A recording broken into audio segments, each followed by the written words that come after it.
Belakangan Israel tampak menjadi sasaran empuk bagi musuh-musuhnya di kawasan.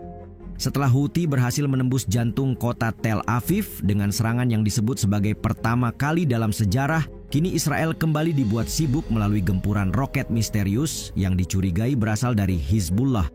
Jadi, seperti apakah kronologi serangan ini? Lebih lanjut, berikut fakta serangan yang diidentifikasi sebagai serangan terbesar terhadap warga sipil di Israel sejak insiden Oktober lalu.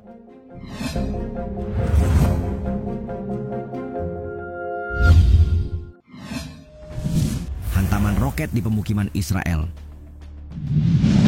Sebuah rekaman yang memperlihatkan detik-detik roket menghantam lapangan sepak bola di Majdal Shams diunggah di media sosial.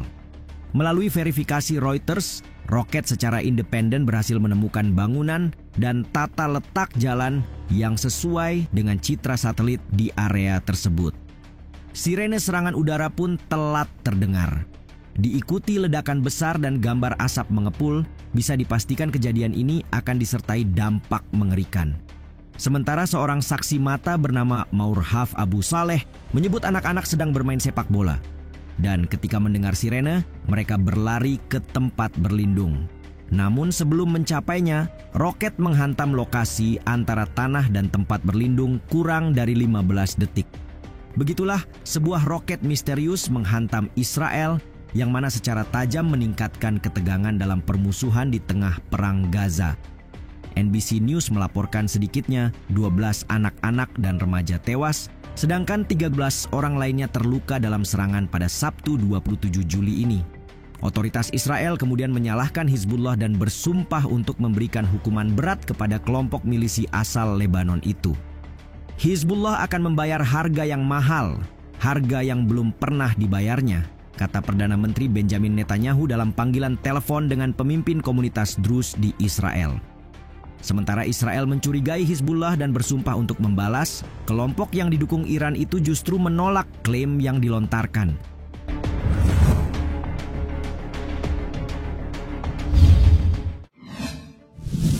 Hizbullah mengelak. Koordinator khusus PBB untuk Lebanon Jenin, Hennis Plaschaert, serta Kepala Pasukan Penjaga Perdamaian PBB Unifil, Aroldo Lazaro, menyebut eskalasi bisa menenggelamkan seluruh kawasan dalam bencana tak terbayangkan. Melalui pernyataan bersama, mereka kemudian mendesak Israel maupun Hizbullah untuk menahan diri guna menghindari perang besar. Kekhawatiran itu tak bisa diremehkan, terutama setelah menilik skema kejadian beruntun di antara keduanya. Hizbullah sendiri mengelak. Perlawanan Islam sama sekali tidak ada hubungannya dengan insiden tersebut dan dengan tegas membantah semua tuduhan palsu dalam hal ini, katanya dalam pernyataan tertulis yang dimuat Reuters. Kelompok ini juga menuding serangan terhadap kota Majdal Shams di dataran tinggi Golan disebabkan oleh rudal Israel yang salah sasaran. Kepada PBB, Hizbullah dalam penjelasan yang dilaporkan Axios mengungkap proyektil yang jatuh menimpa lapangan sepak bola itu adalah rudal sistem pertahanan atau pencegat milik Israel yang gagal menjalankan fungsinya. Kendati demikian, Israel membantah dan tetap melayangkan tuduhan.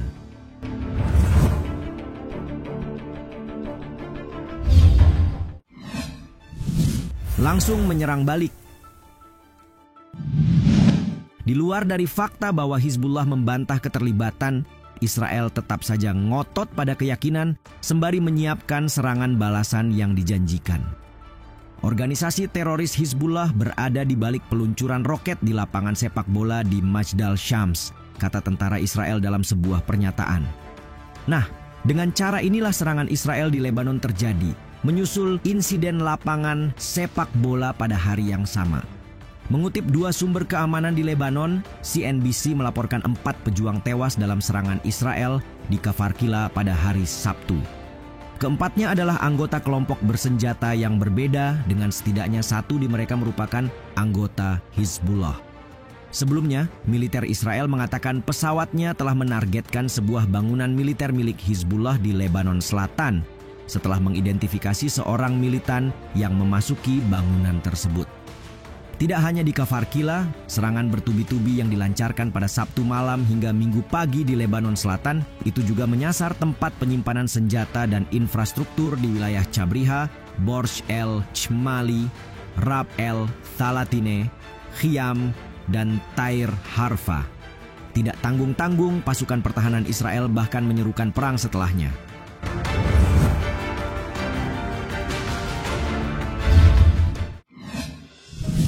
Jet tempur Israel langsung bergerak. Tidak hanya menyasar bangunan militer Hizbullah, saluran televisi berbasis Lebanon, Al-Manar, melaporkan pada hari Minggu bahwa sejumlah pesawat jet tempur Israel menyerang sedikitnya 5 kota dan desa di Lebanon Selatan. Hal ini dilakukan setelah politisi Israel menuduh kelompok Hizbullah berada di balik serangan maut di dataran tinggi Golan. Adapun pesawat-pesawat tempur Israel melancarkan serangan berbasis udara di sejumlah kawasan, termasuk kota Khiam di Lebanon Selatan dan daerah-daerah pinggiran kota Abbasiyeh maupun Borj El Chmali di distrik Tyre. Serangan berbeda juga menghantam sebuah ladang di antara kota Chmistar dan Taraiya di lembah Bekaa yang menjadi benteng Hizbullah di Lebanon Timur.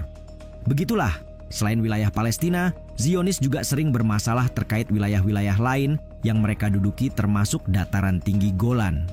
Mengutip Antara, dataran tinggi Golan adalah bagian dari provinsi Quneitra di Suriah yang sebagian besar wilayahnya dihuni oleh kelompok etnik Arab, Druze.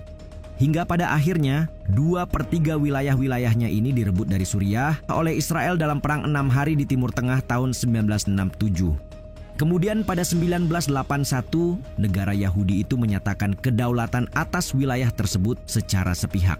Kendati demikian, Dewan Keamanan PBB tidak mengakui penetapan yang dimaksud dan tetap menganggap dataran tinggi Golan sebagai bagian dari wilayah Suriah yang sah.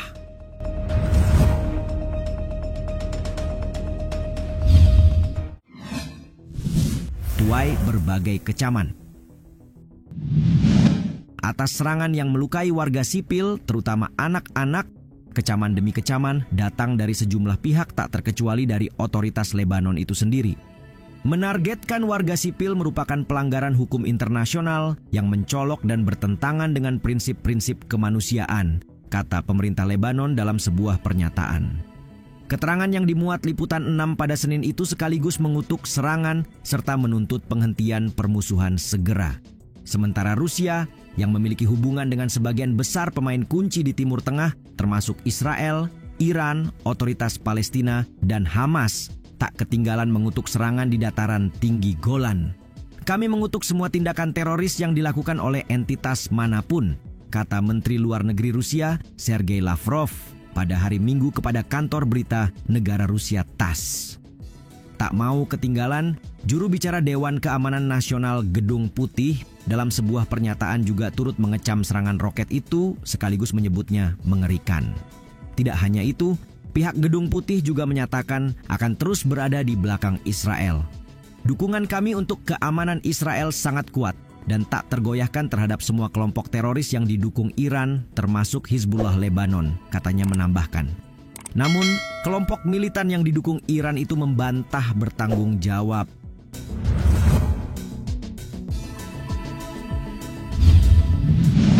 Serangan berganti balasan terus terjadi di kawasan Timur Tengah. Tuduhan dan pembelaan pun tumpang tindih, meski pada akhirnya kekerasan tetaplah kekerasan yang sulit untuk dibenarkan.